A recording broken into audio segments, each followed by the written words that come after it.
Het zou schande wezen als het vrouwensvoetbal verdwijnt. Dat vinden een aantal ouders van de spelers van het vrouwensteam van SC Heerenveen. Ze zetten alles op alles om sponsoren binnen te halen en zo het team in stand te houden. Om mijn vrouwensteam goed meedraaien te kunnen is er een budget nodig van €200.000 in het jaar. Dat is de eerste van SC Heerenveen. Oordeel ton ervan komt bij het voetbalbond KNVB bij. Maar dan is er nog een gat van €50.000. SC Heerenveen maakt jaren bekend net met mij betalen te willen.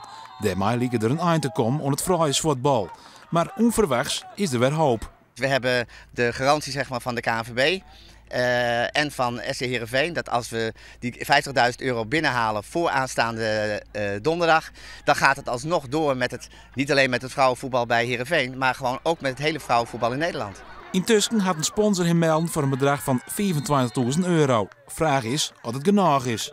Het wordt zeker krap en spannend, dus dat kan ik ook goed voelen elke keer hoor. Want wat dat betreft zeg maar, zal ik blij zijn als het donderdag, als alles binnen is en ik gewoon weer aan mijn eigen werk kan gaan.